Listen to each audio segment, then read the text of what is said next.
Hello everyone and welcome to our Devblog reviewing the milestone that ended in July.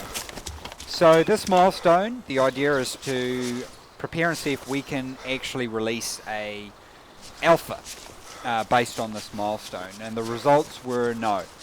And so what I'm going to cover now, while we've got some gameplay going on in the background, is the reasons behind that. A little bit more detail will be put on the Devblog in terms of some words, but here's a breakdown. So the build is not ready for release, so we have now moved on to pushing forward to our next milestone and working on the issues that were presented with what we'd worked on in July. So I guess the biggest piece of work that's remaining for us is what we're calling the multiplayer network bubble. So what this means is that clients receive updates that are within the vicinity of them. At the moment in Arma, you receive updates from everything that occurs on the map. That works out very well for the Arma system, but it doesn't work out so well for DayZ, where we have hundreds of thousands of items and thousands of zombies on the map and lots of players doing lots of complex little interactions. So what that means is, as the player's moving around, they're only getting the updates that are close to them. This gives us good performance games. It gives us a lot more security in terms of dealing with hacking and things like that, because there's limited data available to the clients. That has been programmed to be developed as of this sprint that's coming up for us now. So we'll have more report on the progress of that in the next Devblog. Another thing we've been working on is finalizing the Ndrine infection system. So we had a rudimentary system already implemented, and based on testing for that, both performance and functionality reasons, that's actually being redeveloped. We've got a new animation tree for injured players, which you will have seen in the little preview that occurred before and we're really excited about that. And I think that's another area of development that's going to carry on. But the aspects of this aren't going to block us from releasing the alpha. But we will be continuing with development on that and reporting in the next Devblog. Another area of development for us has been the attachment system and how that links in with our rifle that we've chosen, which is the M4. So we really want to finish all aspects of customization for the M4, all functionality to a high level of quality. This provides us a benchmark weapon against which we can implement all other weapons. The artists, some people might have seen on the forums, have been really busy coming up with lots of new styles of weapons and things like that.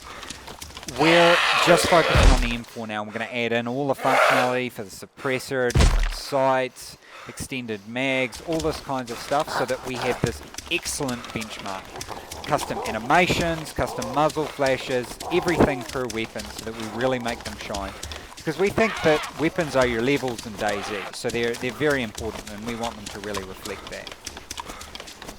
A further area of work has been damage and bleeding. So the damage system is being reworked for both performance and functionality to accommodate the needs of DayZ. There's a new bleeding system, quite similar at the moment to the old system. However, it actually bleeds from the exact point that you're shot at and animates correctly. So we think that's quite a cool new addition. At the moment, it's not working correctly in the multiplayer dedicated server, so that's something that we do want to have finished before we can push the alpha out. The report on the progress of this will be in the next Devblog. One big area of development has been database and security metrics and things like that. So we're redeveloping the loot spawn system to be central server managed, and we're also preparing the database for a wide release. You know, it's got to handle a large number of players and connections. So that's receiving a significant area of development as well. Finally, I guess one of our biggest areas of development beyond all this is stability, and this has been greatly improved in the last weeks, and I'm sure those of you who've had a chance to talk to the people who've been testing, they will tell you the same thing.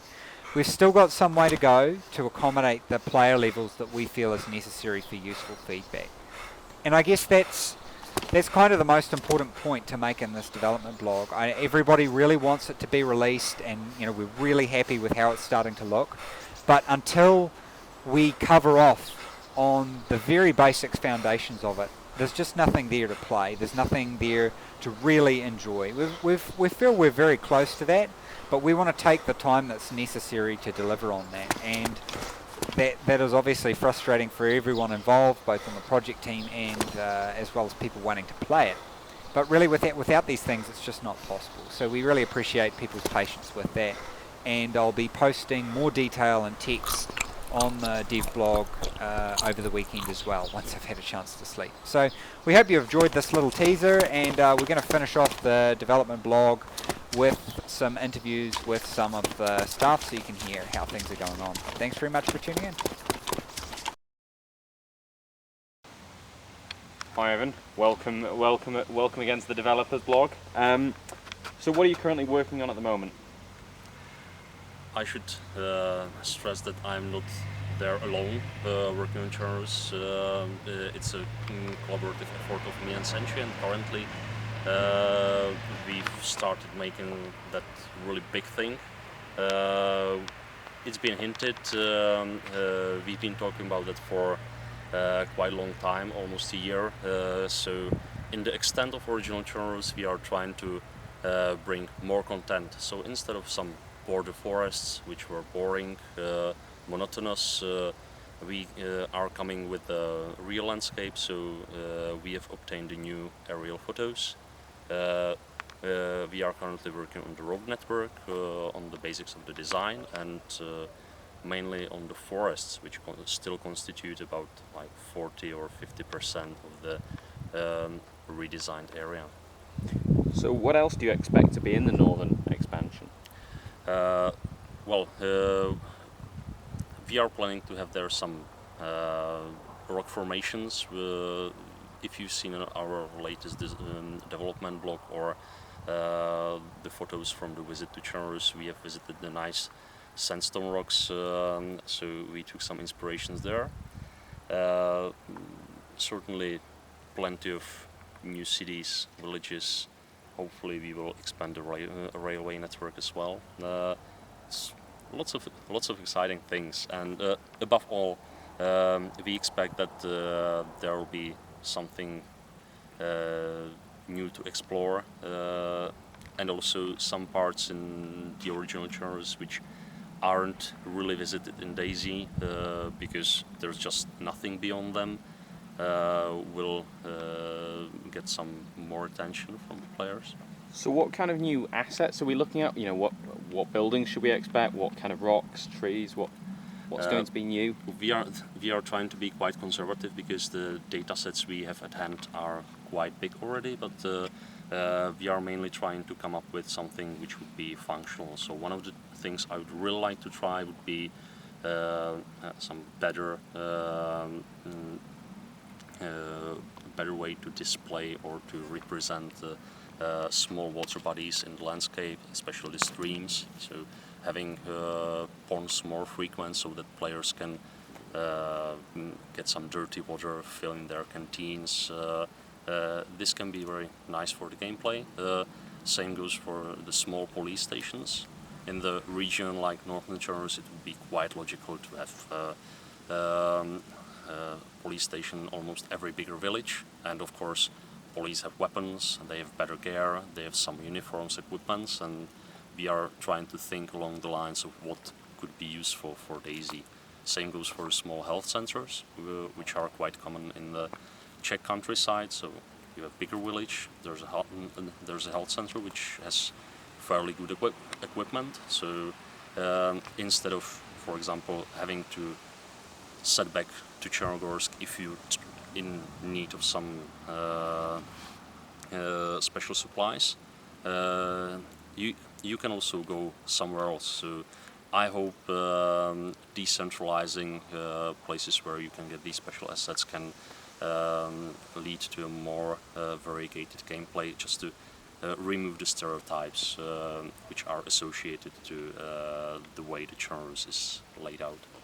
So how far do we expect this to be, the northern expansion to be along when we look for a release? You know, what are we expecting to see in there in the first versions? We have big ambitions, that's for sure. So it means that it will take take at least a month to get something which would be acceptable. Of course, we are talking about the basic landscape without any villages, which require some big amount of work. But let's say that after 1 month's work we would be able to deliver terrain which would be more or less final in terms of vegetation, road network, and some most basic features, rocks. Of course, then we'll need to design all the villages, oversee the process of creation of those new buildings. It's actually plenty of work, so I expect it can be another 3 months minimum. So how often can we expect map updates with when the standalone comes out in the alpha? Well, from my own DayZ experience, I remember that I was always quite unhappy when my position has been reset because of some critical gameplay feature was introduced. Of course, if we would be updating terrain, the safest option would be to reset everyone's position to some initial starting location on the coastline, especially for the groups who tend to play together and set up camps on servers, etc. It might be very disturbing, so I suppose that we will need some really good reason to update the map and force people to experience such a break in the gameplay.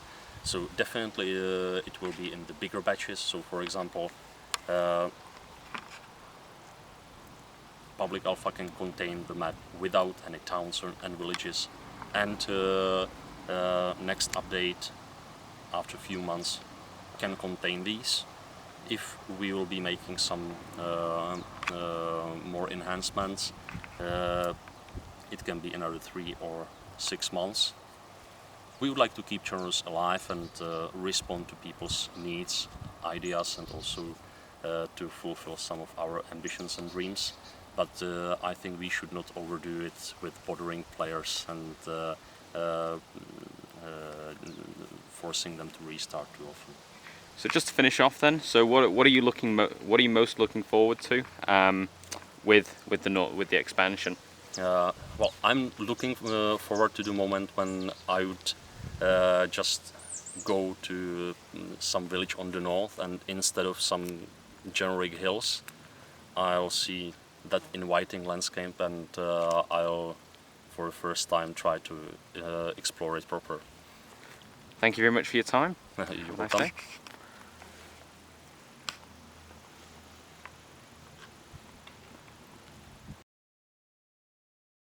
Okay, well, let me introduce Hans Absalon. I like his nickname, Absolute, virgin Russian. And what we have here is a little bus station ticket office, and it's one of the real artifacts from the real-life tours. As we can see on the monitor, which is currently obscured by Honza, we also have the reference photos, and we are trying to recreate this as faithful to the original as possible. But of course, we will not put it just in a single location, but with this ticket office, we can build, for example, a bigger coach station in downtown Chernogorsk or in the bigger cities, because that's what I always like to do and what I would like to promote in Chernogorsk for DayZ. Those real-life infrastructures we all know, like bus stations, arranged in a realistic pattern, so that we will probably figure out where the particular lines were going. Maybe we can take a look in the interior, if it's possible, or just show some details. Yeah, I remember when I was a kid, we were setting off from this place to trips around. Well, the interior is pretty simplistic, but it's still lacking some of the maps, I suppose. Cool, awesome.